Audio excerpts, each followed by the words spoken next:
You can try to hold back the waves, but they will always wash upon your feet. Two waters flow with a barrier in between, the salty sea and rivers fresh and sweet. Two waters flow with a barrier in between. بسم الله الرحمن الرحيم الحمد لله رب العالمين والصلاة والسلام على نبينا محمد وعلى آله وصحبه أجمعين. Dear brothers and sisters, welcome and assalamu alaikum wa rahmatullahi wa barakatuh. We have for you a new episode of Contemporary Fiqh Issues. We're dealing again with the issue continuing from last week's episode of beautification and cosmetics and its position in Islam. We have with us again in the studio today our special guest, Sheikh Assim bin Al-Hakim. Sheikh Assim, welcome. Jazakumullah khair. Barakallahu feekum. Sheikh Assim is one of the well-known callers and scholars who has traveled extensively throughout the world giving da'wah and lectures to Muslims and non-Muslims alike. Sheikh Assim, last time we were discussing the issue of beautification in Islam. We saw a report by Dr. Ibrahim regarding cosmetic surgery. Could you just briefly for us and for the audience who's just now joining us discuss the issue of beautification in Islam briefly? Bismillah, alhamdulillah, wa salatu wa salam ala rasulillah wa alihi wa sahbihi wa man ihtada bihudah. Wa ba'd. We mentioned last time we met that Islam promotes beautification within the legitimate boundaries. And there are means that are forbidden in Islam for us to take in order to gain or reach beautification. Because it's not a goal by itself, it's means that would take us to where Islam wants us to go. And we've mentioned that a husband should look good for his wife and a wife should look well to her husband and so on. And we said that Islam, if we try to dissect the forbidden things, talks about three things. And this is what I believe, it might be more, but these are the categories that I think that Islam talks against in forms of beautification. We said that the main reason for making these things forbidden in Islam is that people seek beautification and at the same time they alter the creation of Allah. Something that, as Allah mentioned in the Quran and you quoted last time, Yes. this is something that the shaitan is really eager and he's working hard to do. That's true, as mentioned in Surah An-Nisa and elsewhere. So these two reasons should prevent Muslims from following the footsteps of shaitan and not pursuing the concept of beautification, the concept of being young forever, because this goes against Islam. And we've also mentioned that there are three forms or categories that usually beautifications fall under. You either beautify the hair on your body, whether it's in your head or in your whole body, by removing or by keeping, by bleaching, by dyeing. So this is the first category, and that I would like to pursue, if you don't mind. Could you just mention some of the other categories and then we'll go on to the first category, inshallah? The second category is using the color on the body. And this falls under, for example, tattooing. Because you use ink or special paint to fill the puncture one makes on his body or on the skin. Bleaching. You've got Michael Jackson. MJ, for example, he used to be black and all of a sudden he became white. So is this kind of beautification, if we can consider this to be beautification? Yeah, we're considering white beautification over black because Allah created all creatures and created them all with their unique beauty. And this is ridiculous when you come to look at it. Changing your color, you're that humiliated? Why? You should be proud of your color.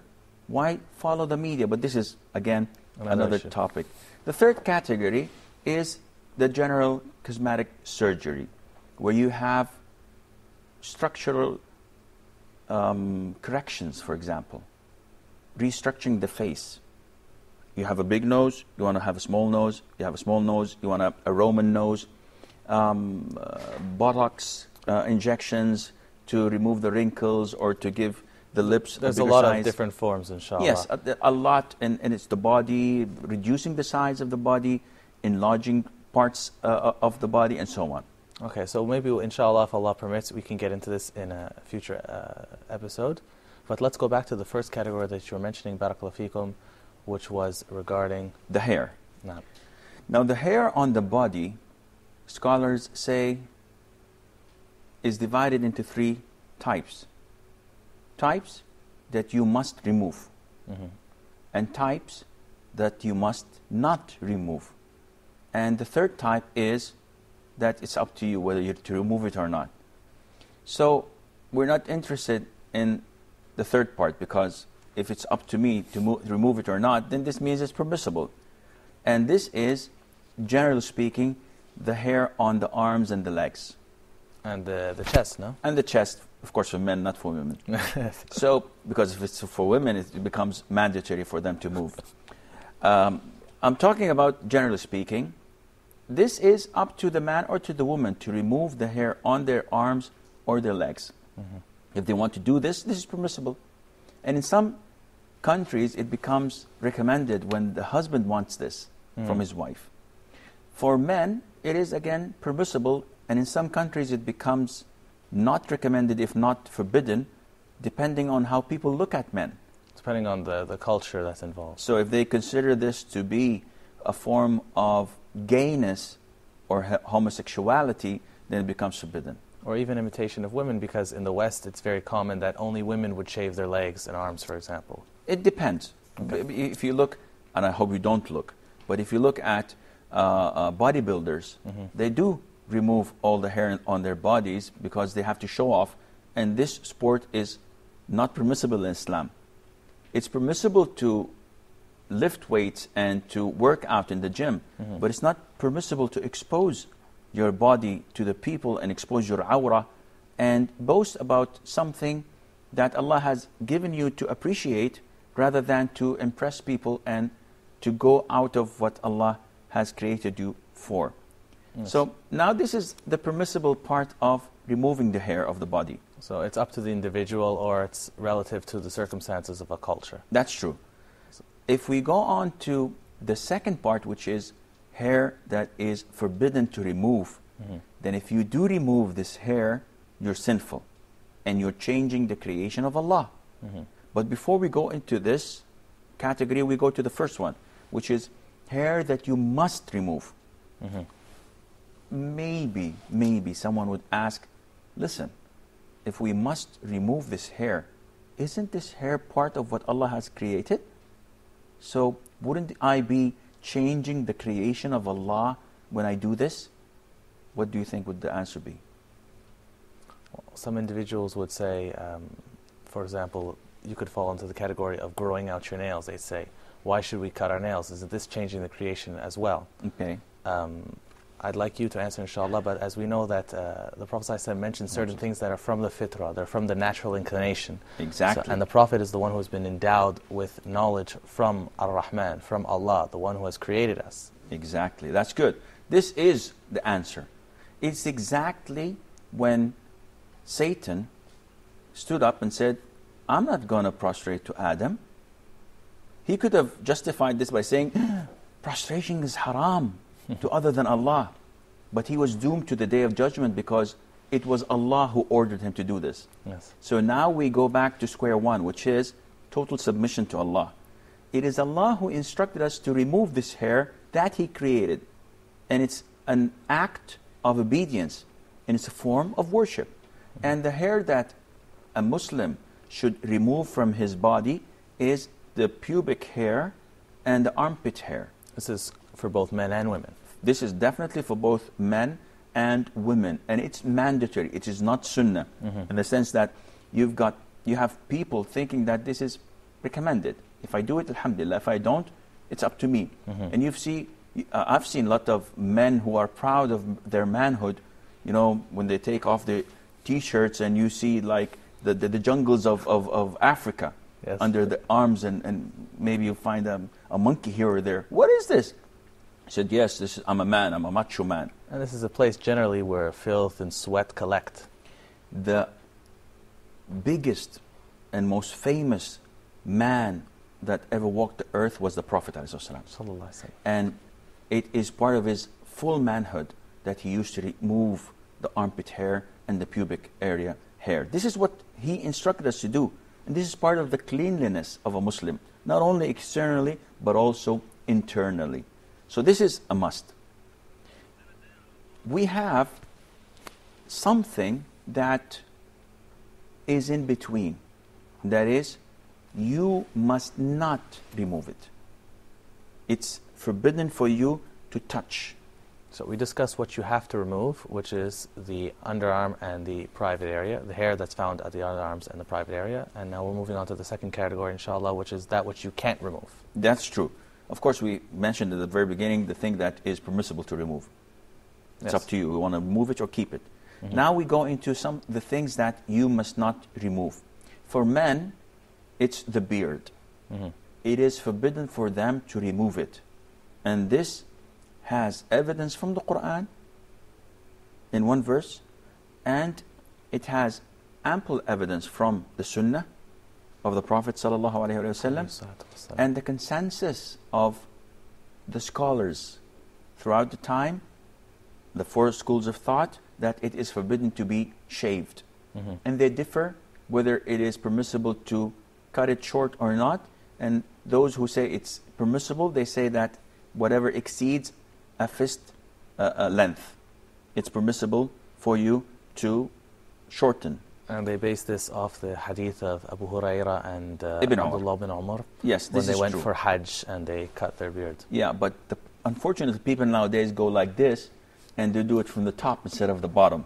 Yes. And again, I follow the opinion that says that it's not permissible at all to touch the beard.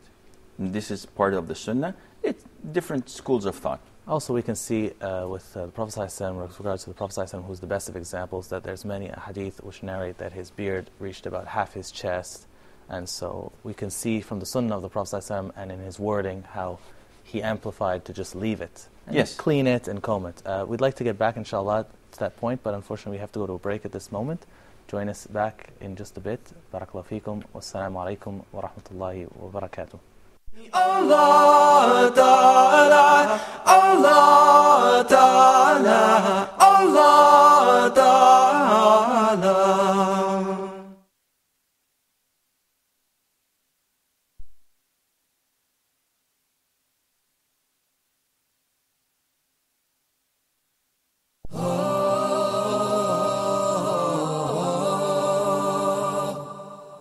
The philosophy of Islamic law, a program for restoring belief and trust within Muslims' mind and heart, and for re-establishing a true concept about Islamic rules for others.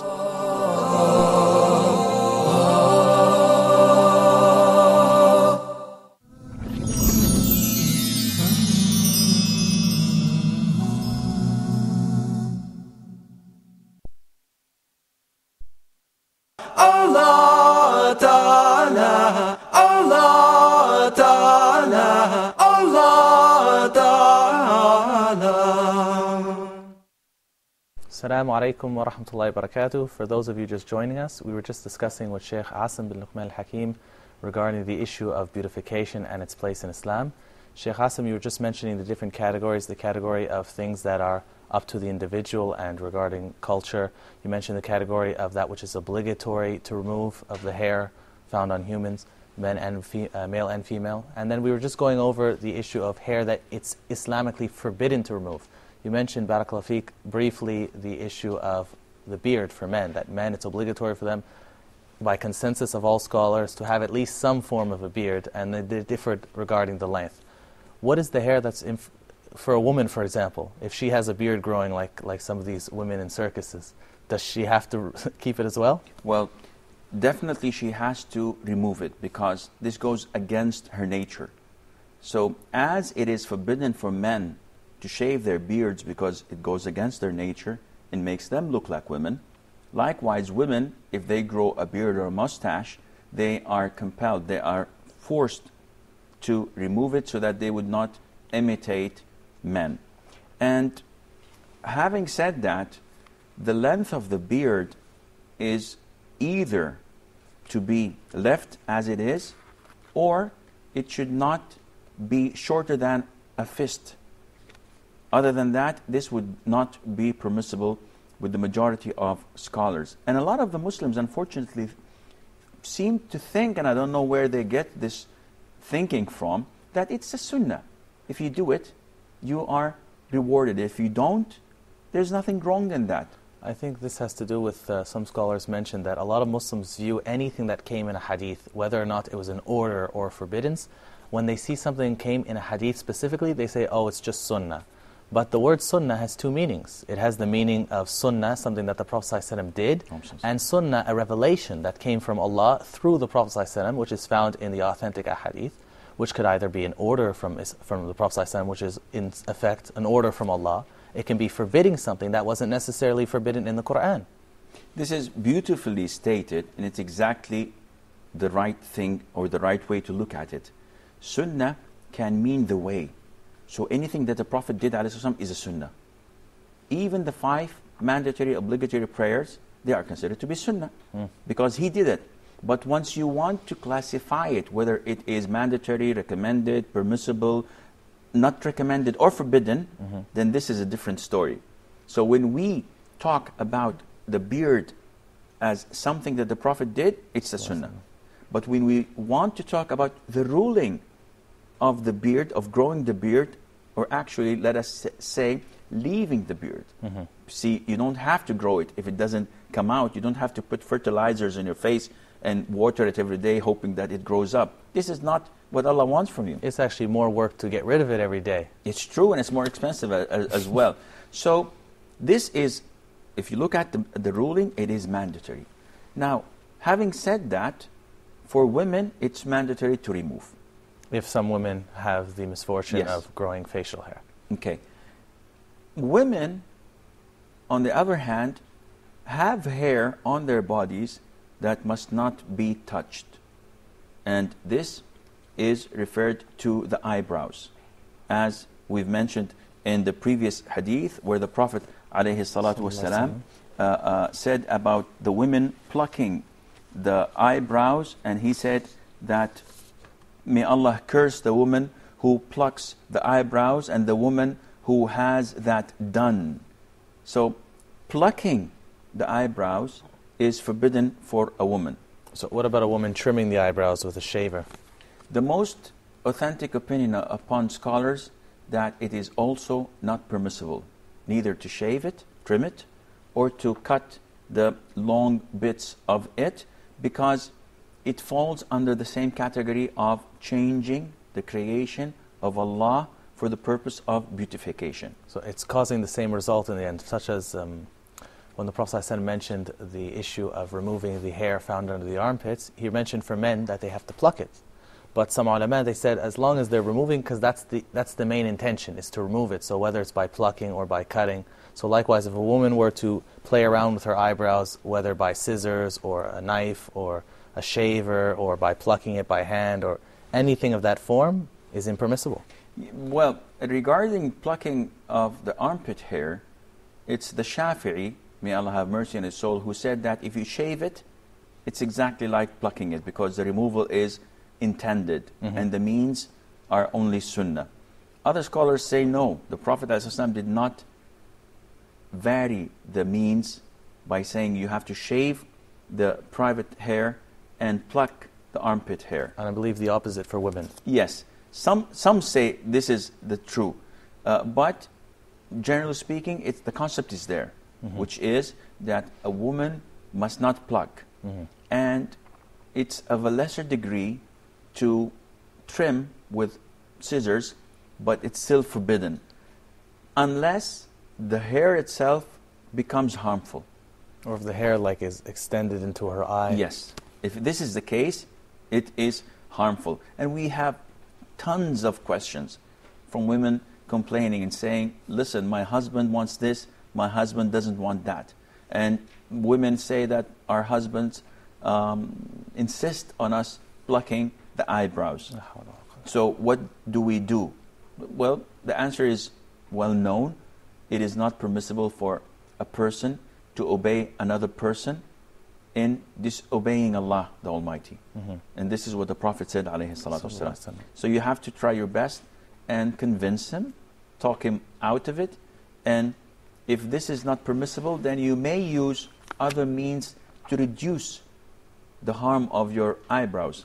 Likewise, for some of us, some of the brothers who are facing problems at home, when they want to grow their beards, they might face opposition from their parents, and they might say, okay, well, I have to obey my parents, but Allah has more rights to be obeyed, but at the same time, deal with your parents in a calm and wise manner, and try to find a common ground in the issue, correct? This is correct, but again, regarding the beard, it's a different issue, because you cannot do anything about it.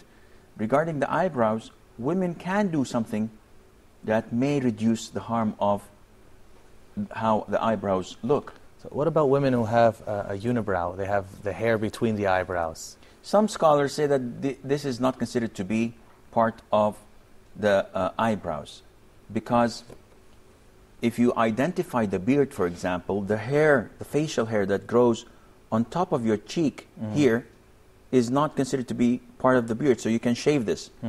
And the hair that grows on your neck is not part of your beard, so you can shave this as well. It's not going to look nice, but it's permissible, because the definition of the beard is it's the hair that grows on your lower jaw.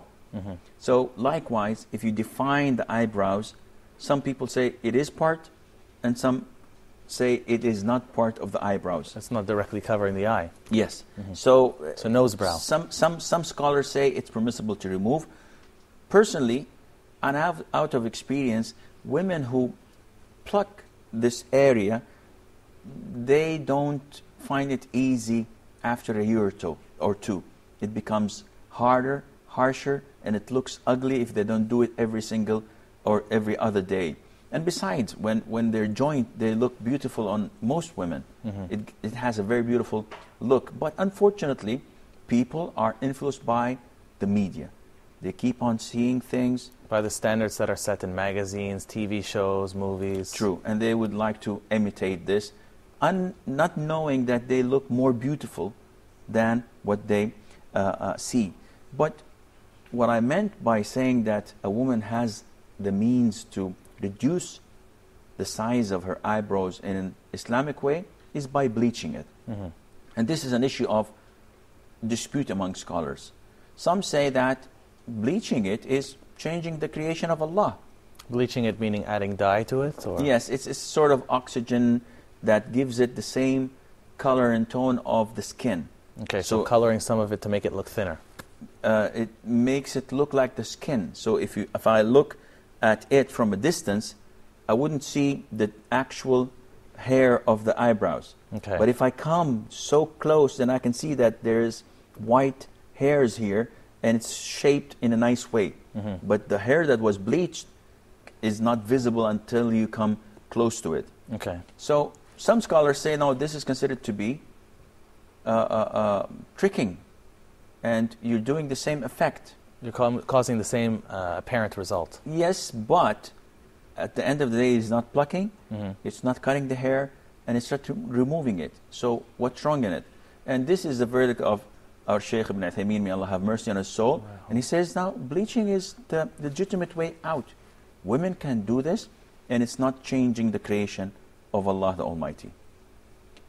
One may argue and say, okay, is this unpermissibility of plucking the eyebrows only for women or also for men? The answer would be it's also for men, because the majority who would do this are women. So if we end up finding men who do this, then it is more forbidden upon them. And in fact, we see that there's actually women who did this in the lifetime of the Prophet ﷺ, such that he mentioned directly. So if it was an action of the women, a man doing it would kind of be an imitation of women. Even though if it's an imitation of women doing something haram, it's still effeminate in itself, no? That is completely true. And unfortunately, nowadays, we have so many confusing things of men doing things that are strictly for women, such as ear piercing, and this would inshallah come on a later stage. Jazakallah khairan ya Shaykh. We mentioned briefly the issue of hair that's impermissible to remove. Next episode we'd like to continue and discuss about the hair that's impermissible to change or extend, such as hair extensions and so on and so forth. But unfortunately we're just out of time for today. So please join us again next week inshallah, and Shaykh Asim will be joining us again. Barakallahu feekum. Wassalamu alaikum wa rahmatullahi wa barakatuh. You can try to hold back the waves, but they will always wash upon your feet. Two waters flow with a barrier in between, the salty sea and rivers fresh and sweet. Everything Allah commands to be will always become a reality. Everything Allah commands to be will always become a reality. Allah Ta'ala, Allah Ta'ala.